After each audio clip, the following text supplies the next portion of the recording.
Hi. Um, yeah. We're gonna be talking about how hate and stuff with furries and Therians. Yay. Um, most of the time I see a lot of things with like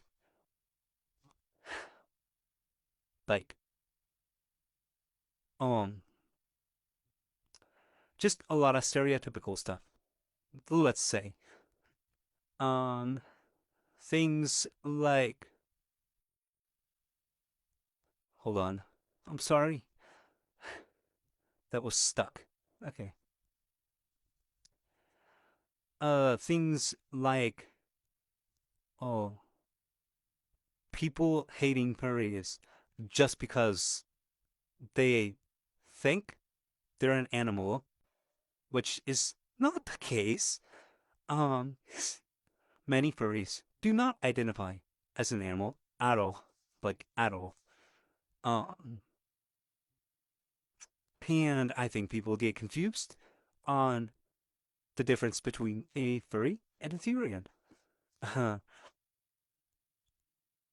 which are two very important things to learn about. So, um, a Therian is someone who identifies as um who identifies spiritually or physically with an animal, and a furry is someone who enjoys cosplaying or making characters and of anthropomorphic animals and expressing themselves through creativity. Now, um, a uh, Aetherian also expresses creativity through a spiritual or physical connection. The most misunderstood concept about Therians is that they like physically identify with their animal. And what I mean by that is like to put it they think that they are people stereotype that Syrians think that they are an animal or they act like an animal in their everyday life or eat animal food. That is not the case, everyone. Please. Um, Syrians do not eat animal food for a living. They don't eat animal food to begin with. Neither do furries. Um, we eat normal food like regular humans. We are aware that we are humans, but our identity does not change our biology. It does not, our identity does not prove that our biology is this or that. It is just how we think of ourselves.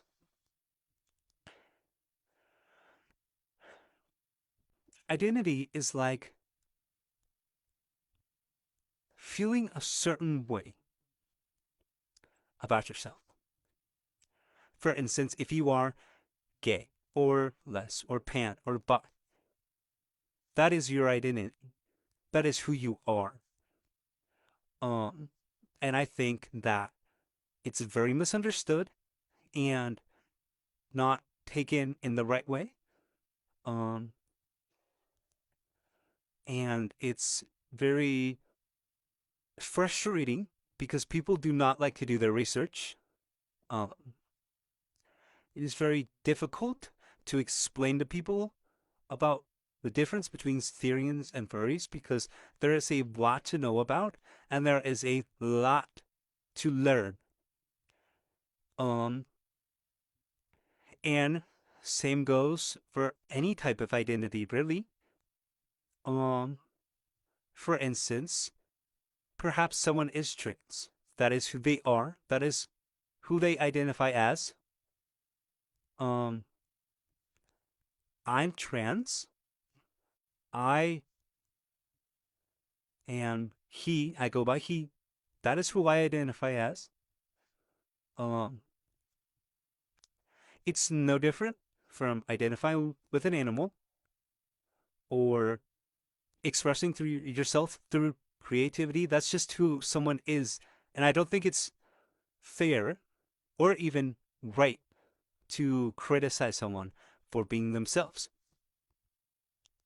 And it's a huge issue in the Syrian and furry community and all of the others, which I cannot name off the top of my head, um, that people misunderstand and take it the wrong way and just are outright rude to these people when they don't even know what they are talking about.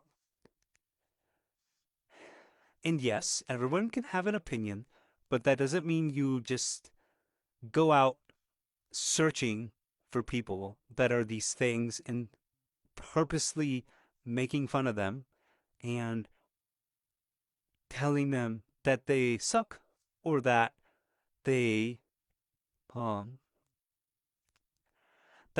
like don't deserve to be in the place. That's just ridiculous.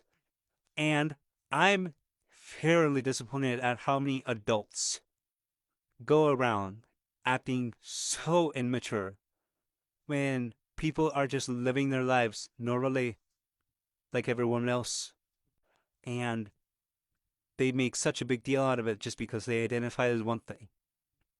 It's no different from identifying with something that they like or being something that they like. You don't have to like who someone is, but you should be respectful because that person will respect you if you respect them. And it's not like you can just say, oh, like, it's not like you can just suddenly change and be like, oh, I'm sorry and stuff. It doesn't work that way. You have to approach people with the amount of respect that they feel safe and comfortable in the environment with you. Because if someone does not feel safe in the environment with you, that is a huge issue. Everyone should feel safe around a lot of people, especially if you are socializing with people that you know. You should feel safe around them because you know them. And if you don't feel safe around them, that is also a big problem. It is okay not to understand the concept of it. It's okay not to like it, but you don't need to be rude. It's common courtesy to respect people and let them be and let them have their hobbies. It's not your life. You don't need to worry about it. And you just can go on about your day and not have to worry about them. You don't have to talk to them if you don't want to. But it is a very important thing that you be respectful. That's all we ask for. All we ask for is for you to be respectful and to move on. That's all we ask. And it's somehow very difficult for a lot of people, and I don't understand that. And it's okay not to understand that, but I just don't get it. How people can be so outright, like, outrageously rude for no reason. It's extremely easy to be respectful. Even if you don't like the person, even if you hate the person, you should still be respectful. And that is the key to being a good person. Just treat people with respect. Treat people how you want to be treated. That's all I have to say.